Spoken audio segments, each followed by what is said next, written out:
Hello friends, कसे आहात सगळे? Good morning. तर आज आम्ही निघाला आहोत ताडोबा टूरसाठी.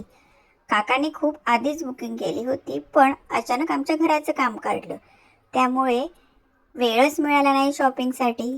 कसलीही शॉपिंग न करता आम्ही निघालो फिरायला निघालो. पुन्हा तिथेही प्रॉब्लेम झाला, त्यामुळे आई निघाली आमच्यासोबत. आई पहिल्यांदाच आमच्यासोबत प्रवास करते. तसाही काय झालं, आम्ही 2 गाड्या एकत्र निघणार होतो, परंतु भार्गव दादा गेलेला आहे गिर ट्रिपला आणि त्याची ट्रिप ही लेट पोचत होती, त्यामुळे एक गाडी आता आमची मागेच राहिलेली आहे. मग आम्ही निघालो पुढे. तर आता आम्ही पहिल्यांदा शेगावला जाणार आहोत आणि त्यानंतर आम्ही ते जॉईंट होणार आहोत. तर आता इथे आम्ही गाडीमध्ये पेट्रोल वगैरे भरलं आणि मस्त समृद्धीने निघालो. समृद्धी रोडला प्रवास करताना छान वाटतं. कुठल्याही गाड्यांचं टेन्शन नाही, काही नाही. असं ट्रॅफिक वगैरे नसते.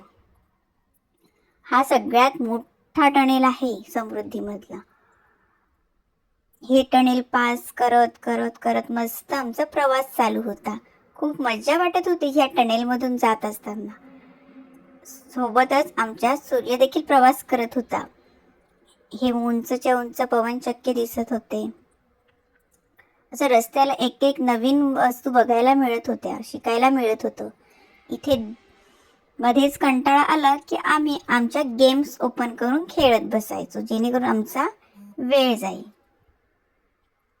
त्यानंतर इथे मोठे मोठे असे डोंगर मध्ये कट केलेले, मग हे डोंगर कट केलेले असतात, त्यांना ॲनिमल्सला जाण्यासाठी असे ब्रिज बांधलेले असतात, या साईडून त्या साईडला जाण्यासाठी.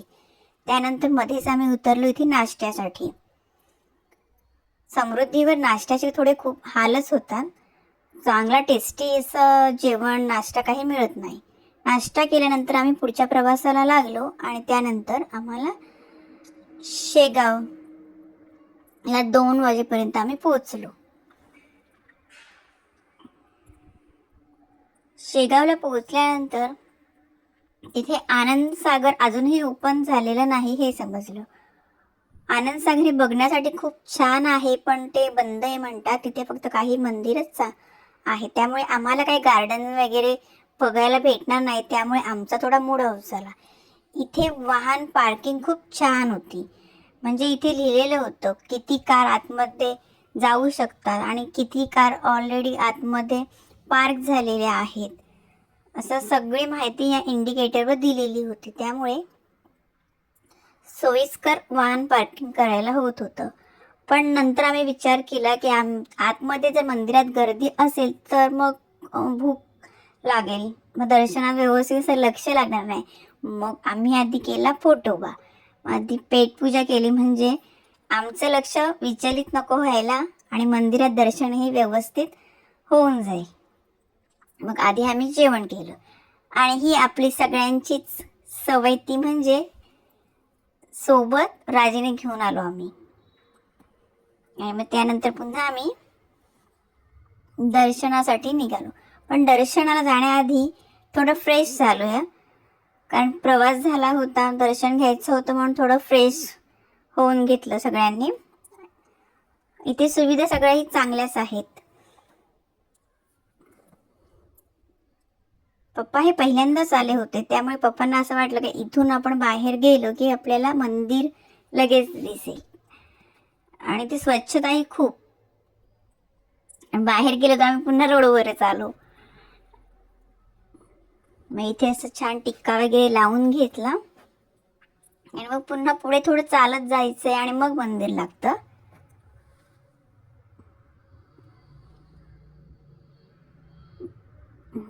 आमचं लक्ष मात्र भारी, दोघींना सेम लागलंय की नाही.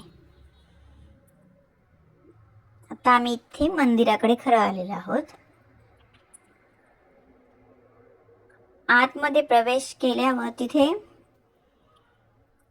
चप्पल काढण्यासाठी सुद्धा जागा व्यवस्थित अगदी केलेल्या आहेत आणि तेही कुठल्याही प्रकारचे पैसे न घेता तिथे ते आपल्या चप्पल ठेवतात.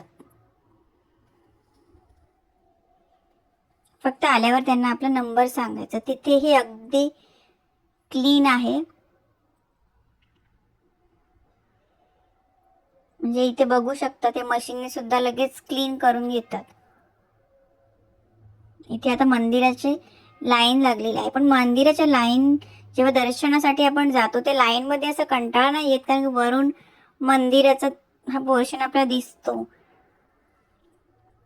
त्यामुळे लाईनला पण इथे सुद्धा क्लिनिंग करतायत. म्हणजे जिथे जे त्यांची सेवेकरी काही मंडळी उभे असतात ते क्लीन करतच राहत असतात, त्यामुळे कुठेही इथे कचरा दिसत नाही. दर्शन घेतल्यानंतर थोडं आम्ही निवांत इथे बसून घेतलं, कारण आनंदसागरला तर बंदच होतं, त्यामुळे आम्हाला गार्डनमध्ये काही खेळताच आलो नाही. मग इथेच थोडा वेळ बसलो आणि मग आम्ही निघालो.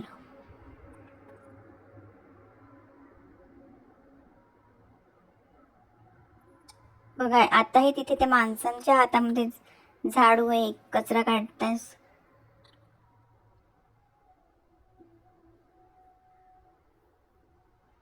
आणि इथे पारायण वाचन होतं. खूप शांतता होती तिथे पारायण वाचन असल्यामुळे. त्यानंतर आम्ही निघालो पुढच्या प्रवासासाठी. इथे आम्हाला रस्त्यातच हे ट्रेंडिंगवाले दिसले पुन्हा. आमच्याकडे साधेवाले होते, पण आम्ही ट्रेंडनुसार आम्हाला घ्यायचेच होते. मम्मी तयार नव्हती घ्यायला, पण पप्पांनी घेतलेच.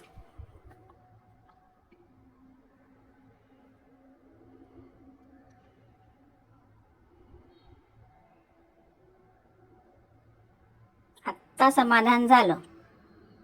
दर्शन घेतल्यापेक्षा इथे हे कानाला लावल्यावर मोठं समाधान मिळाल्यासारखंच असं वाटलं. शेगाव म्हटलं की शेगावची कचोरी फेमस. मग निघता निघता थोडं कचोरी इथे खाल्ली, कारण आम्हाला पुढे अजून बराच प्रवास करायचा होता.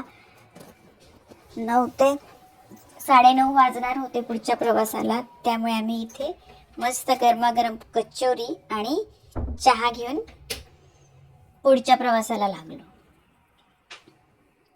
हा आता कोलकाता हायवे वाटतं.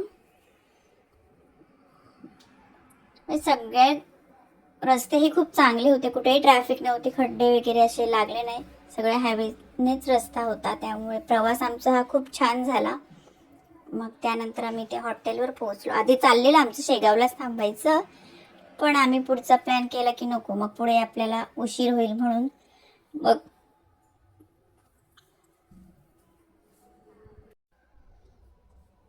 आम्हाला हॉटेल म्हटलं की बेडरूम बघायची खूप उत्सुकता असते की आमचा बेडरूम कसा असणार आहे आजचा. गेल्या गेल्या आम्हाला ॲनिमल शेप दिसले.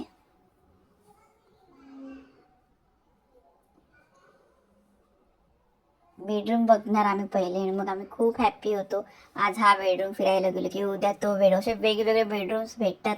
मग आम्ही खूप असे हॅप्पी होतो. त्यानंतर आमचं जेवण वगैरे झालं आणि त्यानंतर दादा ते आले आणि आम्हाला जॉईन झाले. आता ते पण लोक जेवले नव्हते. आधी रूम पण त्यांना मिळत नव्हती, फायनल त्यांना इथे रूम मिळाली. हा त्यांचा रूम होता. दादा पहिल्यांदा मिल्क पावडर शोधतो कुठल्याही रूममध्ये गेलं की. मग आमच्या गप्पा टप्पा मस्ती चालू झाली इथे. आणि त्यानंतर मावशी ते जेवले नव्हते, तर ते जेवायला बसले आणि असा पहिला ट्रिपचा दिवस आमचा सुंदर गेला.